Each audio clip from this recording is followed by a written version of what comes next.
तो बताओ, original CM चाहिए कि डुप्लीकेट सीएम चाहिए?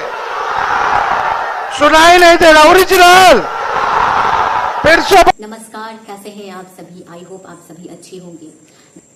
अभी मैंने एक सबसे मजाकिया न्यूज पढ़ा। शायद आप पीएम पर अपशब्द मामले में बीजेपी पटना में कैंडल मार्च कर रही है और दिलीप जायसवाल का कहना है कि जब तक राहुल तेजस्वी माफी नहीं मांग लेते इस चीज के लिए, तब तक ये कैंडल मार्च आंदोलन जारी रहेगा।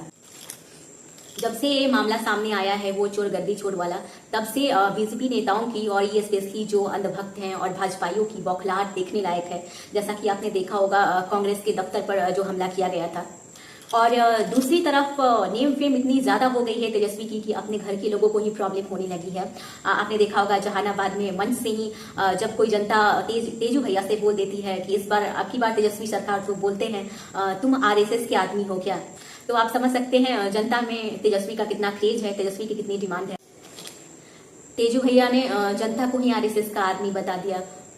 अब तो वक्त ही ये बताएगा कि आरएसएस के लोग कौन हैं और आरएसएस के बताने पर कौन से लोग चल रहे हैं, आरएसएस के स्क्रिप्ट पर कौन से लोग काम कर रहे हैं। जहां सभी विपक्षी दलों की नजर वोट चोरी जैसे गंभीर मसले पर है, वहीं तेजू भैया का अलग ही चल रहा है। वैसे बिना पैसे के बटोरी गई जनता जो तेजस्वी की रैली में आ रही इतने तादाद में, वो तो यही बता रही है, उनका रुख तो यही बता रहा है कि इस बार तेजस्वी सरकार ही आ रही है। अगर चुनाव में धांधली ना की जाए तो, अगर चुनाव फेयर तरीके से हुआ तो तेजस्वी आना तय है इस बार। वैसे जितने भी अंधभक्त हैं, मैं उनको ये बोलना चाहूंगी कि वो बोलते हैं कि इस बार मोदी सरकार को लाइए और बिहार को सुखी संपन्न बनाइए। हाँ, तो बिल्कुल वैसा ही हमारा बिहार सुखी संपन्न बन जाएगा, भ्रष्टाचार मुक्त बन जाएगा। जैसे यूपी बना हुआ है, एक समान अधिकार का यूज करने के लिए भी वहां के लोगों में कितनी डर और भय रहती है, ये वहां के लोग ही जानते हैं।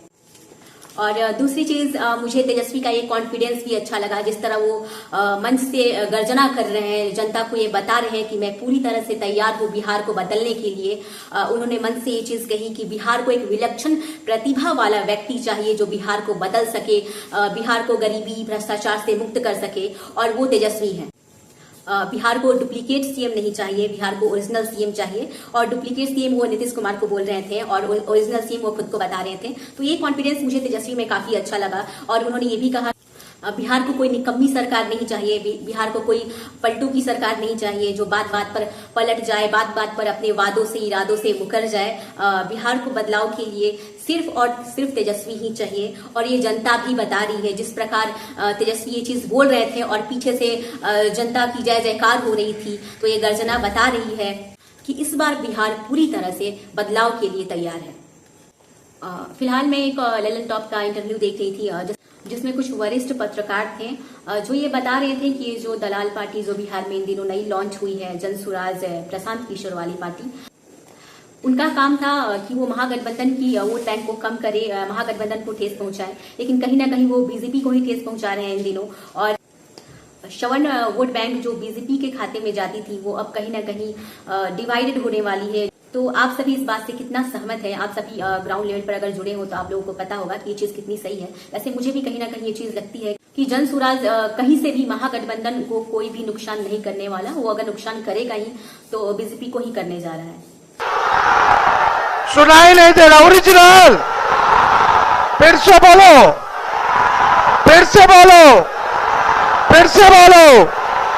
तब ज्यादा कुछ नहीं कहेंगे, एक बार जोर से नारा लगाना है। हम बोलेंगे वोट चोर, वोट चोर, वोट चोर, वोट चोर, वोट चोर, वोट चोर, वोट चोर, वोट चोर, वोट चोर, वोट चोर, वोट चोर, वोट चोर, वोट चोर, वोट चोर, वोट चोर, वोट चोर, वोट चोर, वोट चोर, वोट चोर।